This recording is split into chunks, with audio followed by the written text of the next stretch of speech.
함께 읽습니다. 어떤 사람들이 유대로부터 내려와서 형제들을 가르치되 너희가 모세의 법대로 할례를 받지 아니하면 능히 구원을 받지 못하리라 하니 바울 및 바나바와 그들 사이에 적지 아니한 다툼과 변론이 일어난지라. 형제들이 이 문제에 대하여 바울과 바나바와 및 그 중에 몇 사람을 예루살렘에 있는 사도와 장로들에게 보내기로 작정하니라. 그들이 교회의 전송을 받고 베니게와 사마리아로 다니며 이방인들이 주께 돌아온 일을 말하여 형제들을 다 크게 기쁘게 하더라. 예루살렘에 이르러 교회와 사도와 장로들에게 영접을 받고 하나님이 자기들과 함께 계셔 행하신 모든 일을 말하며 바리새파 중에 어떤 믿는 사람들이 일어나 말하되 이방인에게 할례를 행하고 모세의 율법을 지키라 명하는 것이 마땅하다 하니라. 사도와 장로들이 이 일을 의논하러 모여 많은 변론이 있은 후에 베드로가 일어나 말하되 형제들아 너희도 알거니와 하나님이 이방인들로 내 입에서 복음의 말씀을 들어 믿게 하시려고 오래전부터 너희 가운데에서 나를 택하시고 또 마음을 아시는 하나님이 우리에게와 같이 그들에게도 성령을 주어 증언하시고 믿음으로 그들의 마음을 깨끗하게 하사 그들이나 우리나 차별하지 아니하셨느니라. 그런데 지금 너희가 어찌하여 하나님을 시험하여 우리 조상과 우리도 능히 매지 못하던 멍에를 제자들의 목에 두려느냐. 그러나 우리는 그들이 우리와 동일하게 주 예수의 은혜로 구원받는 줄을 믿노라 하니라. 아멘.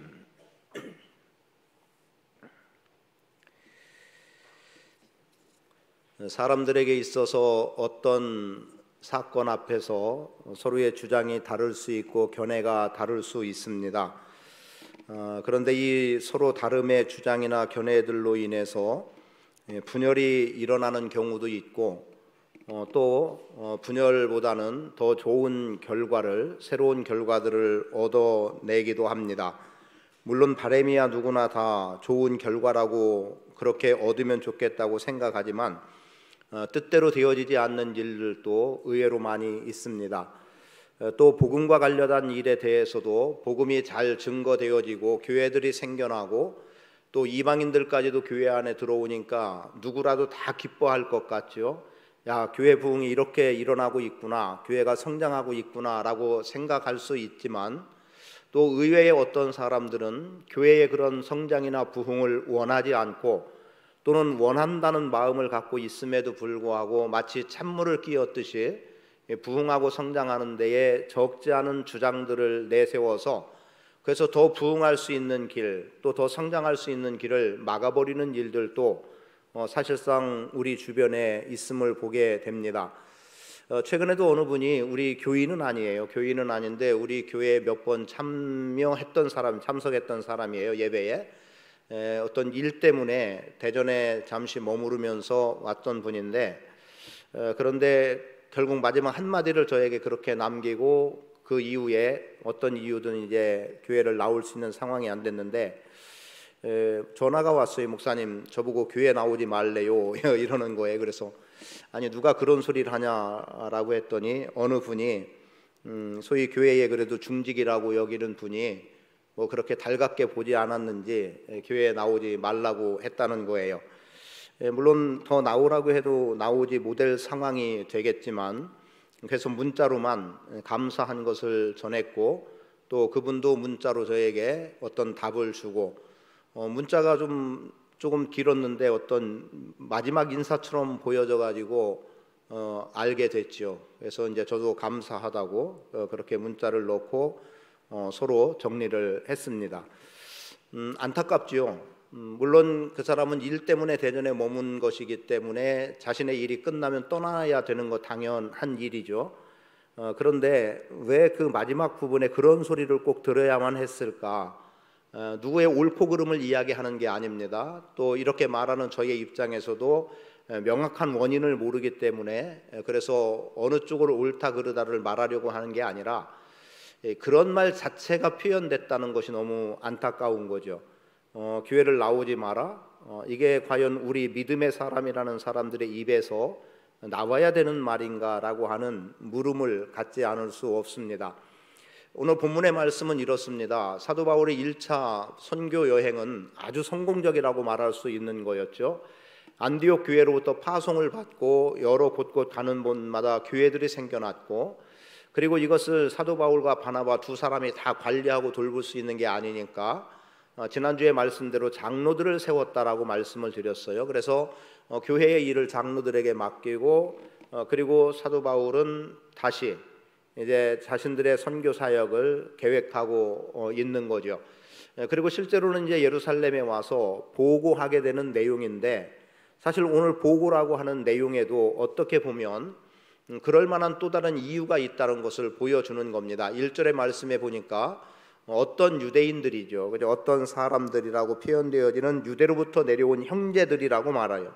그들이 내려와서 형제들을 가르쳤다. 근데 가르치는데 어떻게 가르쳤냐면, 모세의 법대로 할례를 받지 않으면 능히 구원을 받지 못한다라고 말을 한 거예요. 그러니까 이 가르침이라는 게 예수 믿고 구원받으면 예수를 믿으면 구원받는다, 이렇게 정리되어지는 말씀이면 되는데, 예수를 믿으면 구원받는다고 하지만 할례를 받지 않으면 진짜 구원을 받을 수 없다, 이렇게 표현할 수도 있는 거죠. 야, 예수 믿으면 구원받는다고 하지만 그건 아니다. 우리에게는 이미 모세로부터 주어진 율법의 말씀 가운데 우리가 하나님의 백성이라고 의롭다 여김을 받았다라고 확증할 수 있는 할례의 문제가 있으니 이 할례까지도 받아야 구원받는다고 해라, 또는 그렇다라고 이렇게 말해 주는 거예요. 그러니 이게 어찌된 일입니까? 지금 예수 그리스도의 복음이면 된다고 그렇게 알고 있고 그렇게 믿은 사람들에게 할례를 받아야 구원이 있다, 제가 더하는 말입니다, 진짜 구원은 여기다, 이렇게 말을 하고 있는 거예요. 그러면 예수 믿고 구원받았다라고 하는 그들의 구원의 문제와 그들의 믿음을 통한 확신은 어디로 가버리는 겁니까? 어떤 사람들이라고 표현되는 것만 보더라도 사실은 밝혀질 수 없는 어떤 사람들이 되는 거겠지요. 그런데 대개 어떤 누구라고 명확하지 않은 사람들은 적지 않은 문제들을 어디서나 일으키는 것 같아요. 예를 들면 이스라엘 백성들이 출애굽해서 광야의 여정을 가는 동안에 그들은 먹고 마심의 문제가 사실은 제일 먼저 그들 가운데 다가온 문제였죠. 먹는 문제 때문에, 그 중에 첫 번째는 목이 말라서 하나님 앞에 불평을 늘어놓는 과정 속에 그들이 엘림에서 물을 마시는 내용이 나오잖아요. 그런데 그 바로 앞에 마라의 쓴물 때문에 더더욱 하나님 앞에 원성을 높이게 되는 거죠. 그런데 우리는 분명하게 인식해야 될 것은 하나님이 준비해 놓은 것은 마라가 아니었던 겁니다. 하나님이 왜 당신의 백성을 위해서 쓴물을 마련하겠어요? 엘림을 준비해 놓으셨고 그곳에 물샘 12, 종려 70이라고 하는 출애굽한 이스라엘 백성들이 모두가 다 안전하게 평안하게 먹고 마실 수 있는 그런 정도 쉼의 기회를 가질 수 있는 안식처가 있었던 거예요. 그런데 거기까지 보지 못하니까 여기서 원망하는 일들이 의외로 있습니다. 그런데 어쨌든 그런 원망으로 시작이 된 거지만 하나님께서 그들의 모든 필요를 공급해 주는 거예요. 필요하다는 것 다 공급해 주는 거죠. 그런데 어느 시점에 무슨 문제가 발생이 됩니까? 잡족으로 표현되어지는 사람들이 출애굽한 이스라엘 백성들과 함께 광야 여정 속에 있는데 그들이 불평을 늘어놓기 시작하는 거죠. 야, 이 만나라는 거 이게 무슨 맛이 있더냐. 조금 전에 저도 빵하고 뭐를 갖다 줘가지고 아주 조그만한 한 조각이 먹었는데 아이 더 못 먹겠다 하고 하나 더 그걸 뭘 발라준다고 하는 거 싫다고 거절하고 말았는데요. 물론 점심을 맛있게 먹었기 때문에 그 빵이 맛없게 여겨졌을지 모르지만 밋밋하니 별 맛이 없더라고요, 제 입맛에는. 자, 만나, 그동안은 이게 그들의 주식이 됐고 그들의 안전함이 됐고 배고픔을 해결해주는 아주 좋은 맛있는 만나였는데, 그런데 거기서 불평을 가진 사람들이 야, 이게 뭐 맛있냐, 그리고 맨날 이것만 먹으면 되겠냐, 아무리 맛있어도 맛있는 거 한두 끼지 매 끼니를 이렇게 먹으면 되겠냐, 뭐 불평을 늘어놓는 거죠. 그러니까 그것이 이스라엘 백성 전체에 퍼져버리게 되는 겁니다. 그래서 우리는 이 맛없는 과자 더 이상 먹고 싶지 않다. 그러니 우리에게 더 맛난 것을 달라, 또 고기를 달라, 아니면은 뭐라고까지 이야기합니까? 애굽에서는 우리가 마늘과 부추를 먹었고 고기가 가마 곁에 있었고 뭐 이런 소리들을 늘어놓는데, 아무리 생각해도 고기 가마 곁에 그들이 있었을 이유도 없고, 만나와 부추는 뭐 양념의 한 종류 정도가 될 수 있으니까 향신료 개념으로 보면 그것은 그래도 조금이라도 공급이 됐을 것 같아요. 그러나 고기 가마 곁에서 그들이 풍족하게 먹고 누리는 인생은 분명히 아니었던 거죠.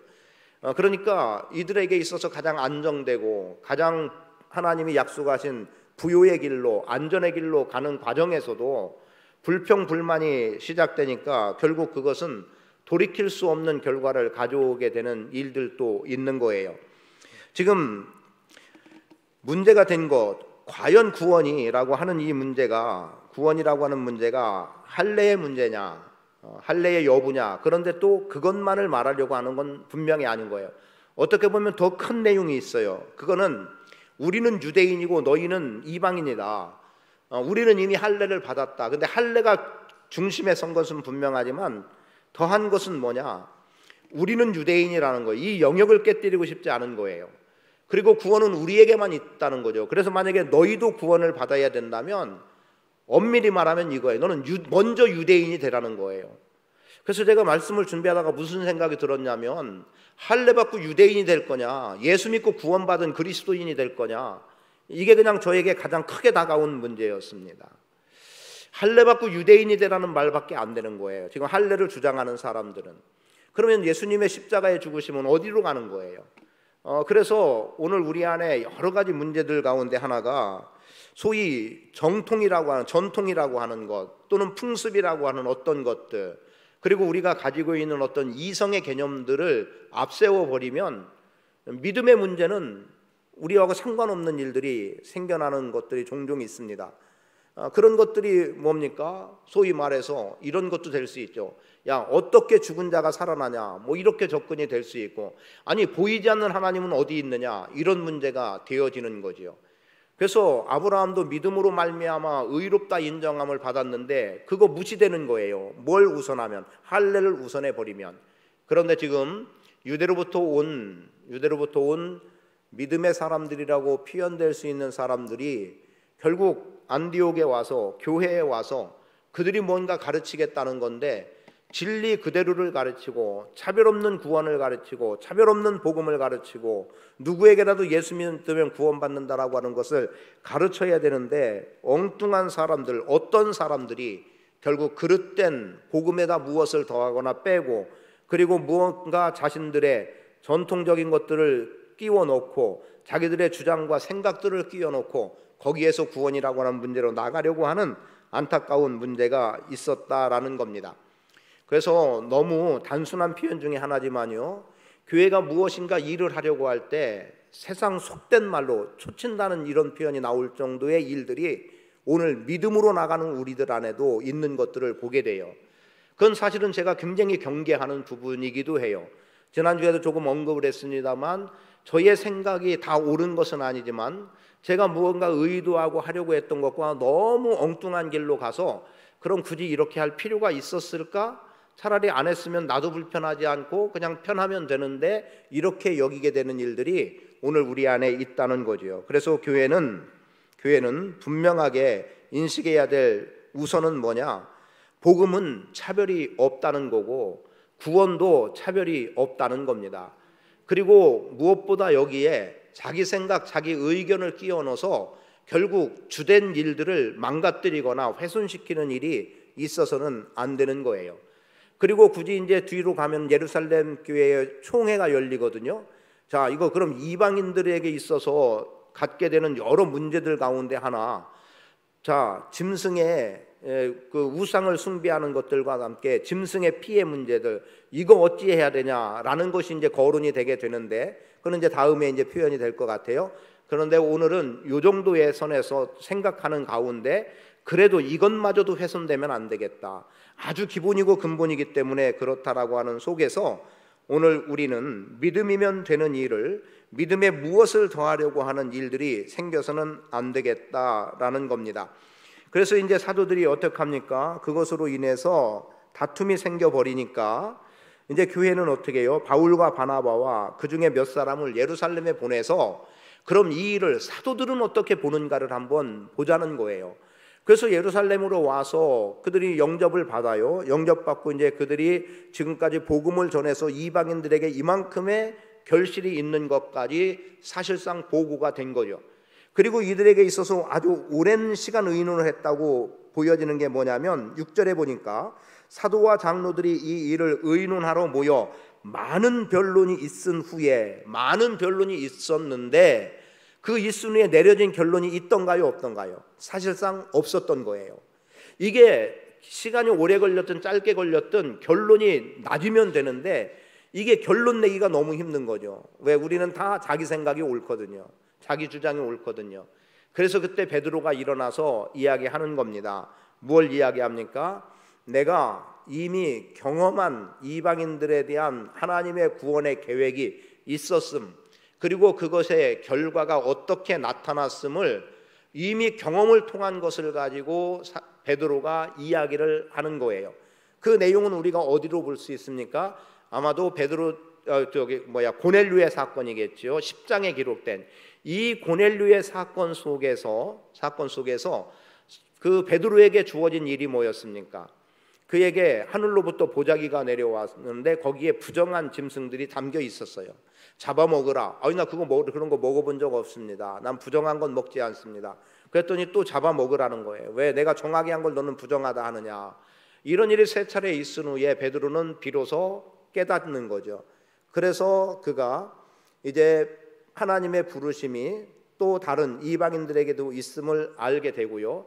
마침 그리고 또 하나 그들에게서 보내온 사람들이 왔잖아요. 그래서 고넬료의 집에 갑니다. 그런데 고넬료는 구원받을 준비가 돼 있는 사람이었죠. 그는 경건한 사람이었고 그리고 또 구제에 많이 힘쓴 사람이었고 이런 여러 가지 것들이 하나님 앞에 기도가 상달되었다라고 말씀되는 겁니다. 그러니까 구원받을 만한 준비가 됐고 구원의 은혜를 경험하는 자가 됐고 그리고 하나님의 사람이라고 인정될 자리에까지 있었지만 아직 그리스도의 복음에 대해서는 분명하지 못했던 까닭에 베드로를 통해서 그 복음의 말씀을 듣게 하고 그래서 그냥 우리가 볼 때 저 사람 하나님을 잘 섬기는 사람이다 정도가 아니라 구원받은 하나님의 백성이다.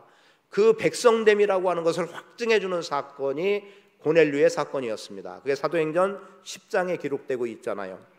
그렇게 함으로 인해서 이제 베드로가 그러한 내용을 들어서 3가지를 표현합니다.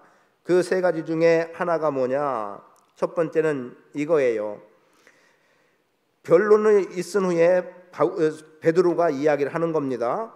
바울과 바나바가 그 자리에 함께 있고 다른 사람들이 있는 거죠.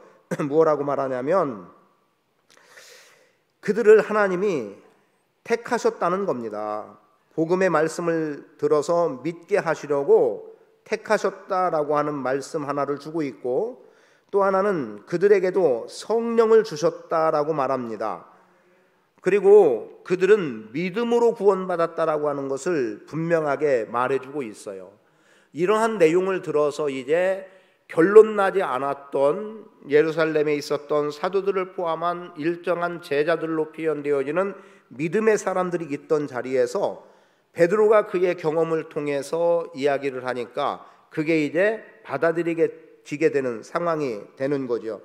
그런데 베드로가 거기에 뭐라고 말하냐면 지금 이렇게 우리가 할례 문제를 가지고 접근해서 구원이다 아니다 하는 문제를 거론하는 것은 결국 하나님은 그들을 구원할 수 있는 분이냐 못하는 분이냐 그분에게 진짜 구원의 능력이 있는 거냐 없는 거냐라고 하는 관점까지로 나가서 하나님을 시험하는 문제가 된다. 그럼 하나님을 시험해서는 돼요 안 돼요? 안 되니까 시험하지 말자는 결론이 내려지기도 하겠고 문제 제기입니다. 또 하나는 왜 지금 제자들에게 여기서 제자들이라고 하는 것은요 예수 믿는 사람들로 이해를 하시면 됩니다. 우리가 보통 말하는 사도 개념이 아닌 거예요.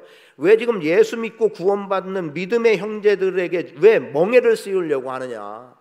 예수의 이름이면 되고 예수의 피값이면 되는데, 십자가의 복음이면 되는데 왜 할례라고 하는 짐을 하나 더 얹혀져 가지고 그럼 이렇게 말할 수 있어요. 예수 믿으면 구원받는다, 좋다는 거죠. 그죠? 예수 안에서 성령을 받는다, 그것도 좋다는 거예요. 믿음으로 구원받는다, 그거 좋다. 그런데 뭐예요? 할례가 더해져야 된다, 이걸 이야기하는 거예요. 그러니 엉뚱한 짐 하나를 더 짊어지게 해가지고, 그래서 이방인들이 제자 되는 길을 오히려 가로막으려고 하는 이러한 행태가 그들 가운데 있었던 거죠. 그래서 베드로는 이렇게 말합니다. 그러나 11절입니다. 우리는 그들이 우리와 동일하게 주 예수의 은혜로 구원받는 줄을 믿노라 라는 결론적인 말을 베드로가 해주게 되는 겁니다. 그래서 결국 이러한 말씀과 더불어서 이제 교회에서 갖게 되는 할례 문제를 어떻게 풀어나갈 것인가 하는 답이 나오게 되는 거였습니다.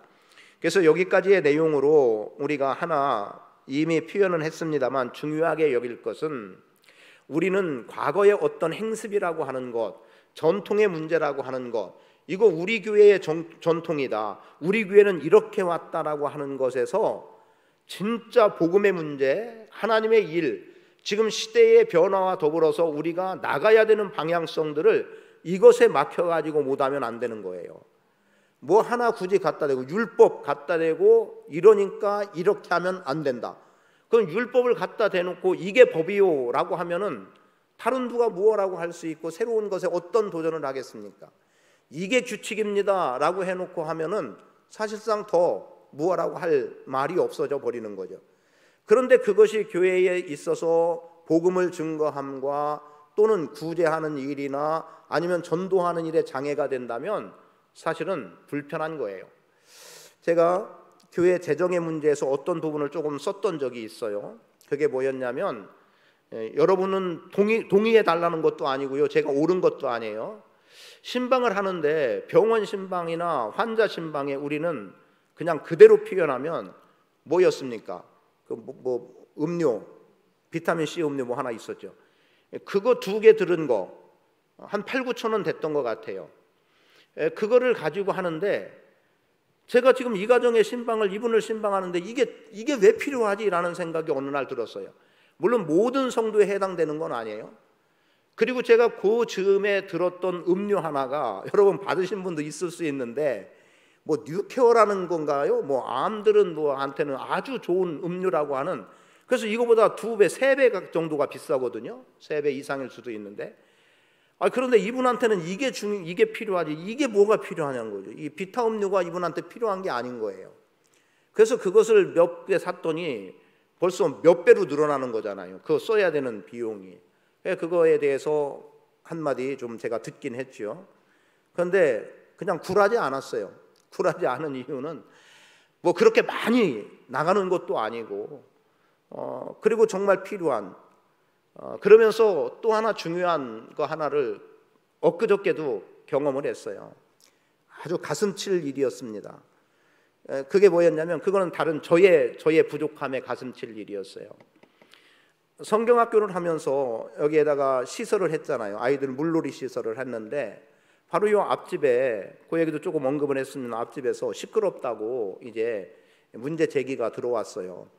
그런데 이제 들어보니까 그 전에 이 설치하는 사람들이 전도사님한테 요 앞에 몇 집 음료를 좀 사가지고 가서 양해를 구하라고 했다는 거예요. 근데 그 전에 설치했을 땐 그런 게 없었거든요. 그랬더니 이번에는 계속해서 그 기계를 돌리는 거였더라고요. 그래서 저는 굳이 그럴 필요 없다. 그리고 어디 지금 벌써 앞집만 해도 지금 몇 집입니까? 이거 다 안 된다라고 괜찮다고 제가 그렇게 해서 또 제안을 해버렸어요. 근데 나중에 보니까 이 집은 환자가 계셨던 거예요. 환자분이. 그러니까 이게 시끄러워서 불편했던 거죠. 그래서 이제 환자라는 얘기를 듣고 한편으로 아쉬움도 있었지만, 이 가정은 환자라니까 하고 제가 다시 최근에 음료 2개를 사서 하나를 이제 전해드리려고 마음을 먹고 사놨어요. 근데 뭐 하다가 제가 며칠을 늦춰버린 거예요. 그냥 사서 받았을 때 즉시 그냥 가서 전달해 드렸으면 되는데, 그리고 사과도 하고 뭐 좀 미안했다고 이렇게 하고, 제가 환자분이 계신 줄 모르고 했다고라도 이야기를 접근을 해봤어야 되는데, 그걸 며칠 늦었어요. 물건이 없었던 게 아니라 이미 사놓고, 그리고 제가 게으름을 피운 거죠. 그 마침하고 요 앞에서 만나게 됐어요. 그 아들 며느리 차를 주차를 하고 하는, 그래서 이제 빨리 음료수 갖고 오라고 거기 있다고 해서 가지고 와서 전에 드리는데 여기에 리본 하나가 달려 있는 거예요. 무슨 리본? 흰색 리본. 아차 싶은 거였어요. 돌아가신 거예요, 그분이. 그 사이에 막 스스로 화가 나기도 하고, 내가 왜 미뤘을까? 물론 꼭 뭐 배야 된다는 것도 아니에요. 꼭 그렇게 해야 된다는 것도 아니죠. 그런데 아예 그 생각을 안 했으면 몰라도 해서 준비까지 해놓고, 그리고 그거 잠깐 미뤄진 사이에 이미 그분은 고인이 됐더라고요. 이미 손은 내밀었어요. 도로 걷어들일 수도 없고, 아주 부끄럽고 어떻게 해야 될지 모르는 상황을 주중에 겪었습니다. 나중에 다시 한번 제가 이제 용기를 내서 찾아가 뵈려고 그래요. 그래서 우리가 우리 생각 혹은 제가 저의 생각만으로 상대를 이해하지 못한 것도 있었고, 후회라도 환자였다라고 하는 소리를 듣고 그러면 그래도 사과를 해보겠다는 마음을 갖고, 그래서 일부러 그 음료를 준비를 했고, 근데 그걸 며칠 미룬 사이에 벌써 그분은 장례를 치르고 오던 길에 거기다 제가 그걸 안겨드린 꼴밖에 안 됐던 거죠. 이런 일들은 사실은요, 우리 주변에 어쩌면 너무 흔한 일일 수 있어요. 우리가 아주 중요한 게 아닌데도 불구하고 막 목숨 걸고 중요하다고 덤벼드는 일이 있으면 진짜 중요한 건 놓쳐버리고 많은 일들이 있어요. 제가 뭐 우리 전통은 아니지만 음료 문제, 아니 왜 이렇게 비싼 걸 하냐라고 하는 그 소리 때문에 바뀌어져야 되면 바뀌어져야 되는 거죠. 새로운 길을 가야 되면 새로운 길을 가야 되는데, 우리는 이 음료 고집에 왔으니까 이게 몇 년 해온 건지 모르겠어요. 그러니까 지금도 그래야 된다, 이 환자에게도 그래야 된다. 그러면 그게 될 법이냐는 거죠. 죄송합니다. 제가 부정적인 말을 의도적으로 하려고 한 것도 아니고, 우리가 중요하게 생각할 것은 은혜여야 된다라고 하는 것을 이야기하려고 그러는 거예요. 율법 전통보다 은혜여야 합니다. 우리 교회가 50년 전통이라고 하는 것으로 앞으로 갈 길을 다 차단해 버린다면, 새로운 것을 수용하지 않는다면 이거 어려워지는 거예요. 아마 여러분 중에서도 불만이 있는 분이 있었을지 몰라요. 청년들 따로 2시에 따로 모임 갖게 했거든요. 간절히 원하더라고요. 근데 제가 봐도 청년들은 따로 모여야 되겠다는 생각을 했어요. 또 찬양에도 당장에 이제 불편이 겪어지고 그러던 가운데 그 청년들이 없으니까 장년들이 나와서 찬양하잖아요. 어쩌면 더 좋지요. 왜냐하면 다 부를 줄 아는 찬양을 하거든. 청년들은 새로운 곡을 갖다 해놓으니까 잘 못 부르는데, 오후 때는 오히려 오전 예배 때보다 더, 그저 오전 찬양 때보다 더 열심으로 부를 수 있는 계기가 되는 거죠. 그러니까 오늘 우리는요, 우리의 기존에서 틀 막혀있고 묶여있던 것, 이런 것에서 벗어날 수 있어야 됩니다. 법 중요하지만 우리 믿음의 사람들은 교회에서는 법보다 은혜가 더 중요한 거예요. 그래서 거듭 말씀드려요. 할례 받고 유대인 되는 것보다 예수 믿고 구원받는 길이 우리 안에 중요한 일이 돼야 됩니다. 그래서 하나님께서 진실로 원하는 것이 무엇인가를 우리는 인정하고, 또 나는 원치 않아도 그것이 그러하다 하면 함께 동의해주고 움직여줄 수 있는 부분은 필요합니다. 물론 예루살렘 교회도 길었던 거 아니에요. 그리고도 답도 못 냈던 거 아니에요. 그러나 답을 내지 못했을 때, 그때 누가요? 베드로가 등장하잖아요. 그러면 우리 교회에서도요, 누군가 영향력 있는, 그죠? 장로님들 중에서 누군가 영향력 있는 분들이 한마디 아주 진지하게 그리고 아주 명확하게 이야기해주면 일은 쉽게 해결되는 거예요.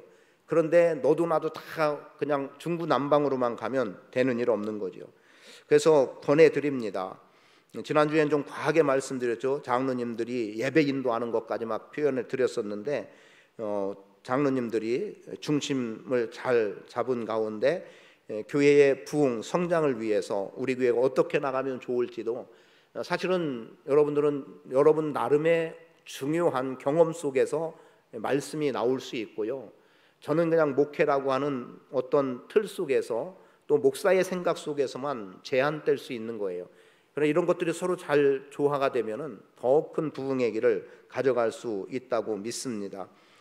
하나님은 믿음으로 깨끗하게 하셨고 성령을 주셨고 믿음으로 구원에 갖게 하셨고 차별하지 않았는데 혹시 우리가 그렇게 한다면 안 되는 겁니다. 예수의 은혜로 구원받는 것 우리는 믿음으로 받을 수 있어야 합니다. 그래서 이방인들 측면이 될 수도 있겠지만 언급된 거 다시 말하면 하나님은 차별하지 않으신다. 9절 말씀해 보세요. 무엇라고 말합니까? 믿음으로 그들의 마음을 깨끗이 하다. 그들이나 우리나 차별하지 아니했다. 차별하지 않음을 먼저 생각해야 돼요. 주님은 결코 사람을 차별하지 않는다. 그럼 우리도 사람을 차별하지 않는다. 이게 답이 돼야 되는 거죠. 하나님이 그렇게 안 하신다는데 우리는 차별하겠다고 나서면 되겠어요? 하나님이 차별하지 않는데, 하나님도 차별하지 않는데 우리는 막 차별해서 이렇다 저렇다 우리 주장으로 몰아가서는 안 되겠다는 것을 말씀을 드리고, 그리고 이방인들 그들은 믿음으로 구원받았습니다. 유대인이 믿음으로 구원받았듯이 지금 이방인들도 믿음으로 구원받았어요. 그런데 유대인들의 그릇된 생각, 거짓 가르침 내지는 과하거나 부족한 측면에서의 가르침은 믿음만으로 안 된다는 엉뚱한 논리를 가지고 갖다 놓고 그리고 자기 주장이 더 옳다고 보는 거죠.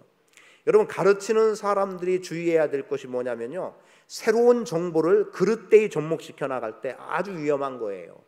그리고 설교자가 받는 유혹, 저는 설교하는 입장에서 그 유혹이 뭐냐면요, 이렇게 돌려서 해석해 보니까 더 나을 것 같다는 유혹이 의외로 많습니다.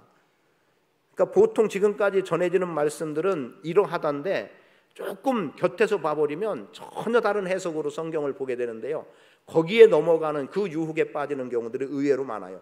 그런데 그렇게 하면은 야, 우리 목사님 설교 독특하다는 거죠. 명쾌하다는 거죠. 근데 그 유혹에 빠져들면 오래 가지 못합니다. 결국 그건 무너지게 돼 있어요. 그러나 어쩌면 진부하게 여겨질지 몰라도 있는 그대로의 진리로 가면 오래 가는 거예요.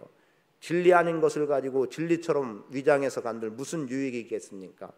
그래서 믿음이면 되는 구원 말씀을 드리고요. 그래서 할례가 의롭게 하는 것이 아니라 구원을 주는 것이 아니라 믿음으로 말미암아 의로워졌다는 것을 말씀을 드리고, 거기에 대한 내용은 로마서 3장 후반부부터 4장에서 어떤 말씀들이 있냐면 대략 이런 말씀을 드려봅니다. 그런즉 자랑할 때가 어디냐? 있을 수가 없느니라. 무슨 법으로냐? 행위로냐? 아니라 오직 믿음의 법으로니라. 이게 로마서 3장 27절의 말씀이에요. 그리고 29절에 보면 하나님은 다만 유대인의 하나님이시냐? 또한 이방인의 하나님은 아니시냐?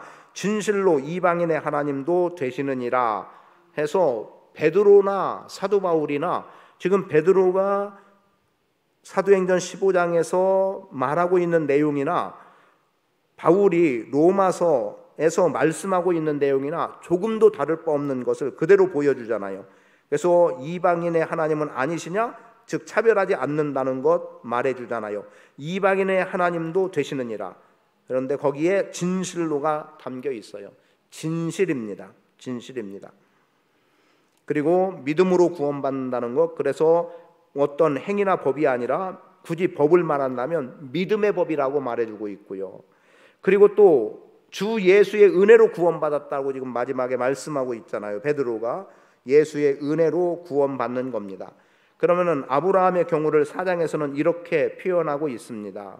그런즉 육신으로 우리 조상인 아브라함이 무엇을 얻었다 하리요? 만일 아브라함이 행위로서 의롭다 하심을 받았으면 자랑할 것이 있으려니와 하나님 앞에서는 없느니라. 지금 하나님의 부름을 받은 아브라함도 하나님 앞에서 의롭다 여겨진 부분에 대해서는 그걸 구원이라고 말하면 구원과 관계된 부분에서는 하나님 앞에 자랑할 게 아무것도 없더라는 거죠. 왜입니까? 그것은 주님의 은혜로 되어지는 것이지 아브라함의 행위로 되어지는 것이 아니더라는 거예요. 그래서 의롭다는 말이 행위로 의로워짐이 아니라 믿음으로 말미암은 의인데, 그 믿음으로 말미암은 의는 하나님의 은혜로 되어지는 겁니다. 그래서 이 시간에 다른 거 접어두고 세 가지 기억하면 좋겠어요. 하나님은 차별하지 않으신다. 사람도 차별하지 않고 복음에도 차별은 없다. 또 하나는 믿음으로 말미암아 의에 이른다. 그리고 구원은 주님의 은혜로 되어지는 일이다. 물론 베드로는 성령도 말하고 있기 때문에 더한다면 모든 믿는 자에게 성령은 임한다, 성령은 함께 하신다, 이렇게 받아들이면 좋겠습니다. 그리고 무엇보다 우리는 하나님을 시험하지 말아야 돼요. 그래서 하나님이 이거 하실 수 있겠냐 없겠냐 따질 일도 없고요. 하나님이 하시고자 하면 못 하실 일이 없는 분이기 때문에 다 하실 수 있고요. 그리고 혹시라도 신앙생활하는 사람들에게 엉뚱한 짐 지워주지 마세요. 뭐 그럴 리 없겠지만 새로 예수님 믿겠다고 나온 사람들에게 교회 생활을 바르게 잘 인도해야 되는데 자기 생각 갖고 이건 이렇게 해야 된다 저건 저렇게 해야 된다 해가지고 괜히 무거운 짐을 지울 까닭이 없는 거죠. 그리고 내가 명확하지 않은 것은 다른 사람에게도 그렇게 이것이 옳다라고 주장할 나갈 아무런 일이 없는 겁니다. 그래서 이 시간에 우리가 함께 기도하며 나가기 원하는 것 가운데 하나는 혹여라도 내가 믿음으로 살아가는 누군가에게 어떤 짐을 지우는 말이나 또 행태들을 보인 것이 있다면 이런 것에서 돌이킬 수 있도록 하나님 앞에 기도하며 나갈 수 있기를 바라고, 그리고 우리 교회 안에 앞에서 얘기했습니다만 누구라도 교회 나오지 마라 라고 장난으로라도 그런 표현을 한 게 있으면 그런 것으로부터 우리 자신들이 하나님 앞에 바로 서기 위해서 애를 좀 쓰시기를 바라고요. 차별 없으신 주님, 또 차별 없는 복음, 이 복음의 은혜에 감사하는 기도의 삶을 우리가 살아갈 수 있기를 바랍니다. 외적인 것에 너무 매이지 마시고 하나님이 진짜 원하는 그 중심이 무엇인가를 분별해서 행할 수 있도록 성령께 늘 기도하며 행하는 복 있는 성도의 삶을 사시기를 축복합니다. 아버지 하나님, 복음은 차별이 없습니다. 믿는 자 누구에게든지 복음은 구원에 이르는 하나님의 은혜임을 우리로 알게 하셨고, 또 예수 그리스도의 십자가의 복음만이 구원에 이르는 은혜가 됨을 또한 말씀을 통해 알게 하셨습니다. 또 믿는 자들에게는 유대인 이방인 구별함 없이 모두에게 성령을 주셔서 성령의 사람으로 살아갈 수 있도록 역사하셨습니다.